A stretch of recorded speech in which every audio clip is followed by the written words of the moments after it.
অনেক সময় মনে হয় আমি যেন ভুল পথে হাঁটছি। সব কিছু এলোমেলো লাগে, মাথার ভেতর চিন্তা, হৃদয়ের ভেতর ভয়। আমি কি ঠিক পথে আছি, নাকি হারিয়ে ফেলেছি নিজেকে?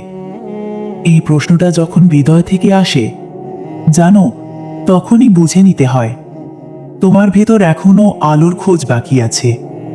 তুমি পাপের মাঝেও পথ খুঁজে ফিরছ। এটাই আল্লাহর রহমতের এক বড় আলামত।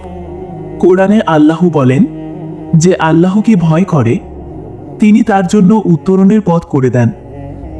সূরা আত-তালাক। এলোমেলো দিন আসবেই, কিন্তু সেদিনগুলোর মাঝেও আল্লাহর দরজা খোলা থাকে। শুধু একটুখানি মন থেকে বলো, হে আল্লাহ, তুমি আমার পথটা ঠিক করে দাও। তুমি আমার অন্তরের এলোমেলো হালটা গুছিয়ে দাও। এই দোয়া করো, আল্লাহুম্মা আরিনাল হাক্কা হাক্কান ওয়ারজুকনা ইত্তিবা আহু ওয়ারিনাল বাতিলা বাতিলা ওয়ারজুকনা ইত্তিবা আহু। হে আল্লাহ, সত্যকে আমাদের সামনে সত্য রূপে তুলে ধরুন এবং তা অনুসরণ করার তৌফিক দিন। মিথ্যাকে মিথ্যা রূপে বোঝার তৌফিক দিন এবং তা থেকে দূরে থাকার শক্তি দিন। আমিন।